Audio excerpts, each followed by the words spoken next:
At this time, please welcome Ms. Sydney Hancock, Student Council President, for closing reflections.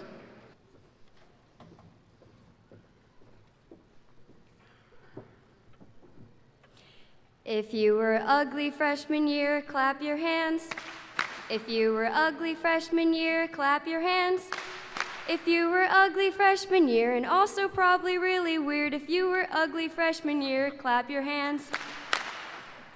You should all be clapping. We weren't just ugly physically. We were ugly mentally, emotionally, socially, and in every aspect possible. Don't deny it. Embrace your freshman year hideosity. I don't even think that's a word, but embrace it and take a look at yourself today.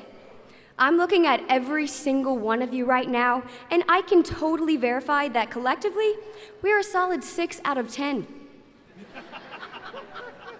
That being said, change is good. Change is so good.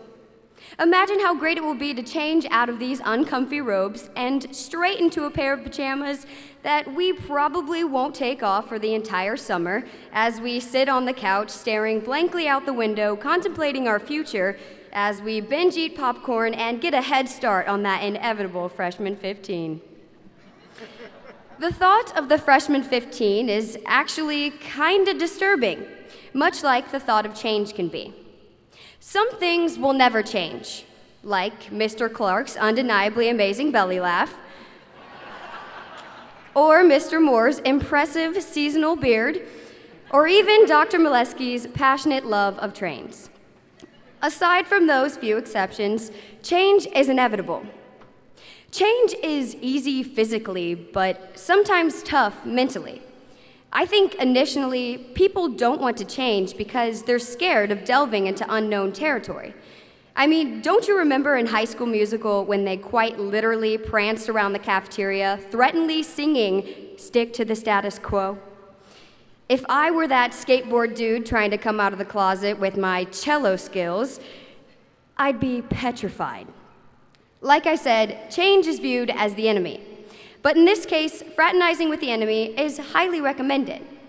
The thing about change is that it has the potential to be beneficial and detrimental.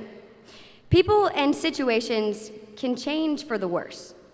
But just after that change for the worse, people and situations can change for the better.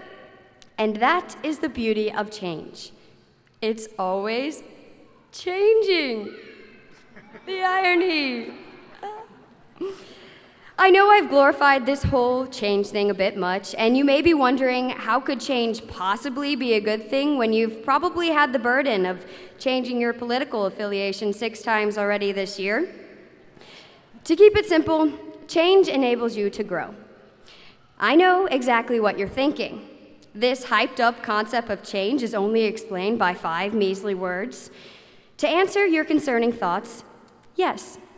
Change is one of these 7 characteristics of life, and you would not be here alive, breathing, and praying for an end to this speech without it. So embrace it. Don't fear it. We're here today because we've changed, and it's the only way to get where we're going. I wanted to keep this speech decently short, mainly because the number of people who beg me not to bore them with a long speech is higher than the number of times Mr. Brown has said the word cow this year. If there's anything you take away from this speech, other than a cruel reminder that you were not attractive your freshman year, I want you to remember a rhyme I've created and persistently live by. Seasons always change, and life will always rearrange. But the more you grow, the more you'll glow. So, if you are a hot, attractive, and brilliant senior graduating today who's ready for change, clap your hands.